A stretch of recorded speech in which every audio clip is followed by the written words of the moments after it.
नमस्कार दोस्तों, मैं सुमित ठाकुर लेकर आया हूँ जीएसटी का एक कॉन्सेप्ट जो कि सप्लाई के ऊपर आज हम लोग बनाएंगे। सप्लाई की चर्चा section 7 of the CGST act 2017 में की गई है।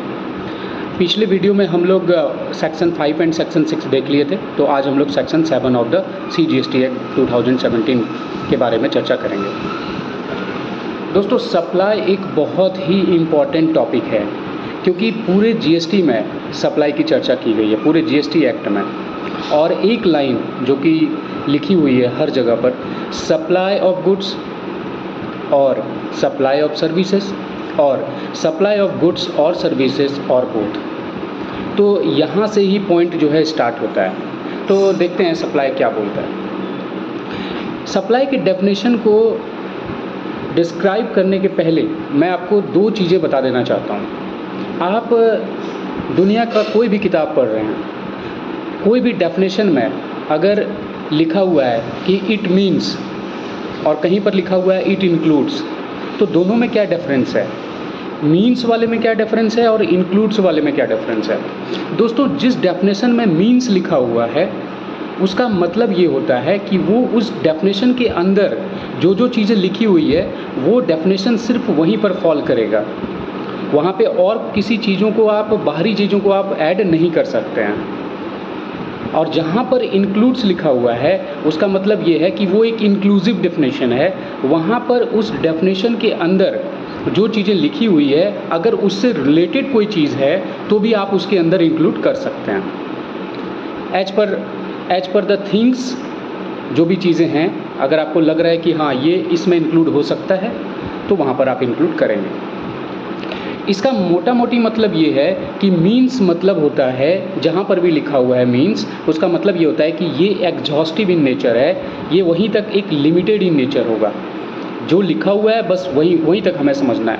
और जहाँ पर भी इंक्लूड्स लिखा हुआ है उसका जो स्कोप है वो वाइडर है, उसका स्कोप वाइडर है और बहुत ज़्यादा है।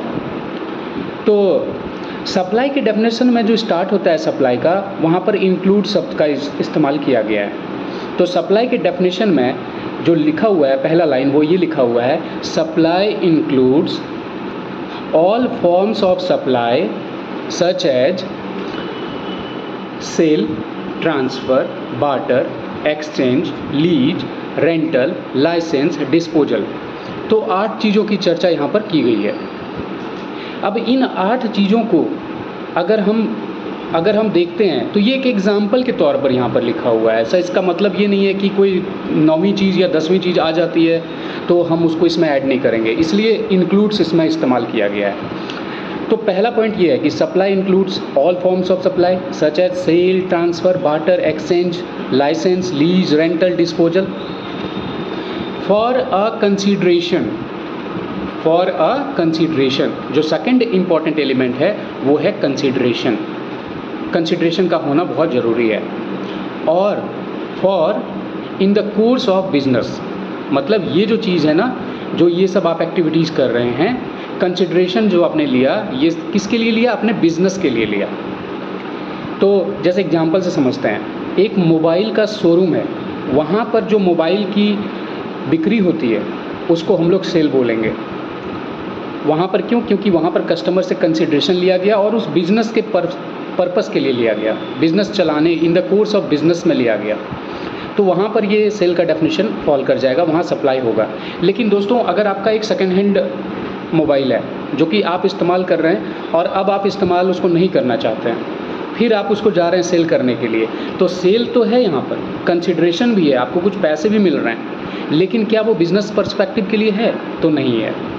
तो 3 इम्पॉर्टेंट एलिमेंट जो कि आपको सप्लाई में देखना है डेफिनेशन में, वो यही 3 है जो मैंने 8 एलिमेंट, और उसके अलावे अगर कुछ इंक्लूड हो सकता है तो उसको, दूसरा वो जो एक्टिविटीज़ आप कर रहे हैं उसके लिए आपको कंसिडरेशन मिलना बहुत ज़रूरी है, और तीसरा वो बिज़नेस पर्पस के लिए होना चाहिए। तो एक एक करके एलिमेंट को हम लोग समझ लेते हैं आसान शब्दों में। सेल मतलब होता क्या है? Sale of any type of goods. आप कोई भी दुकान जाते हैं, फर्नीचर के दुकान में जाते हैं, वहाँ पे फर्नीचर आप ख़रीदते हैं तो वो एक सेल है, बिज़नेस के लिए वो एक सेल है, आपके लिए परचेज हो गया। ट्रांसफ़र मतलब होता है transfer of title of goods, या बिजनेस एसेट्स को आपने ट्रांसफ़र कर दिया, या कोई किसी भी तरह का ट्रांसफ़र आपने अपना सामान ट्रांसफ़र कर दिया आपने किसी और के नाम पे, या किसी अपने और स्टॉक में किसी दूसरे गोडाउन में कर दिया, आपने अपना सारा बिजनेस एसेट्स को ट्रांसफ़र कर दिया, है ना। तो ये जो है ट्रांसफ़र के अंदर आएगा। तीसरा है दोस्तों बाटर। बाटर दोस्तों पुराने ज़माने से चलता आ रहा है। बाटर का मतलब होता है टू एक्सचेंज गुड्स और सर्विसेज फॉर अदर गुड्स और सर्विसेज, जहाँ पर कि मनी नहीं आएगा, यहाँ पर पैसों का लेन देन नहीं होगा, केवल गुड्स एक दूसरे गुड्स से ट्रांसफ़र हो रहा है। जैसे कि आपका एक दुकान है, आपने क्या किया, आपने ये एक बोरोप्लस एक बार्बर को दे दिया, और बदले में क्या किया आपने, उस बार्बर से जो है आपने अपना हेयर कट करवाया, तो ये क्या हो गया, बार्टर हो गया। यहाँ पर पैसा नहीं आया। एक्सचेंज मतलब होता है दोस्तों गिविंग और receiving something in return for something. अब आप यही एग्जांपल को देखिए, आपने ये बोरोप्लस क्या किया, आपने ये बोरोप्लस बार्बर को दे दिया, और बार्बर ने आपका हेयर कट किया, और उसके हेयर कट करने के बाद बार्बर को आपने 10 रुपये भी दिए, मतलब आपने बार्बर को 10 रुपया और प्लस ये बोरोप्लस दिया, तो यहाँ पर मनी इन्वॉल्व है, मनी भी इन्वॉल्व है। तो एक्सचेंज मतलब गिविंग और receiving something in return for something, ठीक है। आगे बढ़ते हैं दोस्तों। लाइसेंस का मतलब क्या होता है, to give official permission for something, intellectual property rights, licence transferred और सप्लाइड। आपके पास एक इंटेलेक्चुअल प्रॉपर्टी राइट्स है, आपने उसका लाइसेंस आपने ले रखा है। अब आपने क्या किया, आपने एक दूसरे बिजनेसमैन को वो चीज़ कुछ समय के लिए आपने दे दिया, तो यहाँ पर क्या होगा कि आपने लाइसेंस को ट्रांसफ़र किया है, तो ये भी एक क्या होगा, सप्लाई होगा। उसके बाद आता है दोस्तों रेंटल मीन्स तो आप जान ही रहे हैं, rental means renting a property और गुड्स। तो आपने जो है आपका एक मकान है, वहाँ पर आपने जो है काफ़ी फ्लैट्स बना रखे हैं, तो आपने उसको रेंट पर लगा रखा है, तो वो एक रेंटिंग हो गया। या आपने जैसे हायर परचेज़ में हम लोग देखते हैं गुड्स को हम लोग रेंट आउट करते हैं, जैसे फ्रिज हो गया, एसी हो गया, टीवी हो गया, तो ये सब भी जो है सप्लाई के डेफिनेशन में आता है। उसके बाद बात करेंगे दोस्तों लीज क्या होता है। Lease is a legal agreement that allows you to use a building और land for a fix period of time in return for rent. आपके पास कोई बिल्डिंग है या आपके पास कोई लैंड है, आपने क्या किया, एक फ़िक्स पीरियड ऑफ टाइम 2 साल, 5 साल, 10 साल के लिए जो है ना, उसको 20 साल, 25 साल, लीज़ तो बहुत सालों के लिए होता है, तो आपने इसको रेंट के लिए जो है लीज पर दे दिया। उसके बाद आते हैं डिस्पोजल मतलब क्या होता है, something which is sold by business, disposal of example is disposal of non core business. जैसे कि आपने ना 3 बिजनेस कर रखे हैं आप, एक आपका मोबाइल का दुकान है, एक आपका किराने का दुकान है, और एक आपका कोई भी डिफरेंट होलसेलिंग का बिजनेस है, कोई भी है, सपोज एग्जांपल कीजिए। आपने किराने की दुकान में ना आपको प्रॉफिट नहीं हो रहा है, तो आपने क्या किया कि पूरे किराने की दुकान को ही ना आप ट्रांसफ़र कर दिए, डिस्पोज कर दिया, बेच दिए।